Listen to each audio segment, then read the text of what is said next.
Le bassin crayois, depuis la fin du XVIIIe siècle, a toujours été un pôle d'attractivité.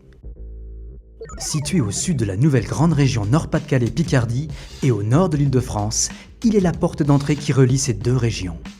Il est également l'ouverture vers les pays du nord de l'Europe. Nous avons subi une érosion industrielle que nous avons conjurée. Nous nous sommes dotés d'outils qui nous permettent maintenant de rebondir, et je peux affirmer aujourd'hui que le bassin crayois, et notamment la CAC, sont productrices d'emplois que nous devons mettre à la disposition de nos habitants. L'agglomération apporte à ses habitants des solutions en matière de logement, de loisirs, de formation, mais aussi en termes environnementaux. La qualité de vie dans le bassin crayois est privilégiée, que ce soit en centre-ville, dans les quartiers ou même dans les zones semi-rurales qui entourent l'agglomération. Les habitants du bassin crayois doivent trouver l'heure du travail, bien sûr y habiter, mais nous devons prendre en compte leurs besoins en formation. Et ce, dès le plus jeune âge. La volonté portée par les élus de la CAC est de pouvoir emmener les jeunes scolarisés jusqu'au supérieur avec le développement de nouvelles filières d'enseignement. Notre territoire, le bassin crayois, a des atouts incontestables et incontestés. Nous sommes un carrefour en termes de voies de circulation. L'agglomération a la volonté de valoriser son parc industriel. Que ce soit avec la zone industrielle de Nogent-Villers-Saint-Paul, que ce soit avec le parc Alata, le parc de Saulcy, les marches de l'Oise, la démonstration a été faite.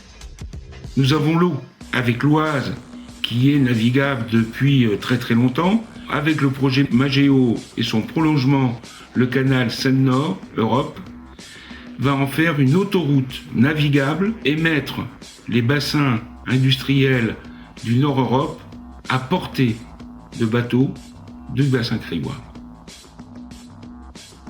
L'agglomération est très bien desservie en termes ferroviaires, autoroutiers ainsi que par les voies navigables.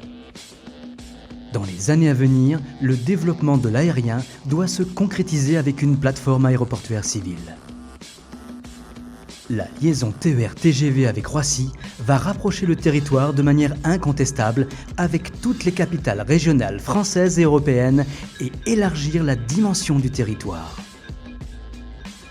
Nous devons aussi continuer d'améliorer la vie des habitants de notre bassin crayois. Et cette amélioration, elle passe par la mise à disposition de nos populations d'un certain nombre de services. La ville de demain s'inscrit dans une stratégie de renouvellement durable. Revalorisation des déchets ménagers avec le centre de tri, simplification de la collecte et reprise en régie. L'agglomération dispose d'une chaîne complète pour diminuer les coûts et améliorer encore la qualité de service qu'elle offre aux habitants. Concernant le traitement de l'eau et la ressource même, l'approche est très environnementale. Les stations de traitement de Montaterre et de Villers-Saint-Paul offrent aux usagers du bassin crayois une qualité d'eau reconnue. Avec plus de 3 millions de passagers par an et 1,3 million de kilomètres parcourus, le service des transports en commun du STAC, avec des bus bicarburants, offre aux habitants une desserte complète visant à terme à remplacer la voiture dans le centre du bassin crayois. L'agglomération œuvre aussi sur le paysage urbain. Qu'il s'agisse du carrefour des Forges à Montaterre ou de la passerelle Nelson Mandela, trait d'union entre la rive droite et la rive gauche de l'Oise. Les opérations de rénovation urbaine contribuent à offrir aux habitants une vraie qualité de vie et participent au mieux vivre ensemble. Les circuits et les chemins de randonnée sur tout le territoire offrent détente, ressources et loisirs à travers des lieux à découvrir ou redécouvrir. Parler de tourisme pour qualifier la CAC, c'est pas commun, mais c'est une volonté politique. Patrimoine et culture font bon ménage sur l'agglomération crayoise et les espaces verts ne sont pas en reste.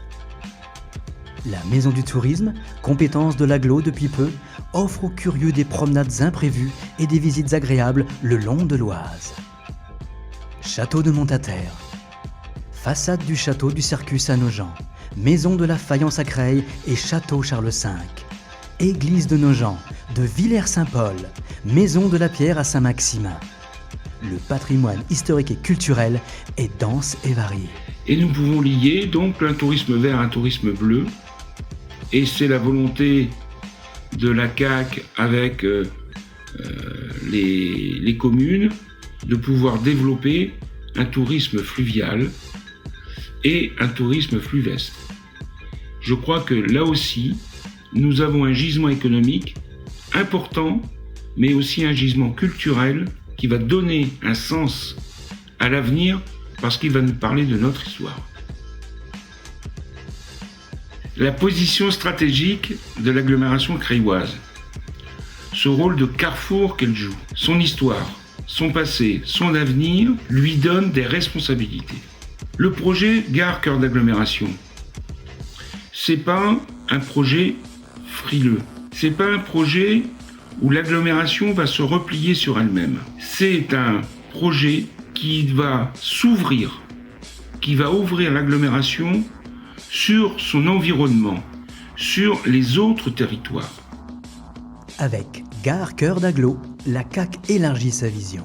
L'ouverture proche de la maison du projet, les études en cours sur les voies, l'enquête publique menée par la SNCF sont autant de preuves que le projet avance. La volonté, l'histoire, la responsabilité de la communauté d'agglomération creilloise a toujours été de s'ouvrir aux autres et de prendre de la hauteur.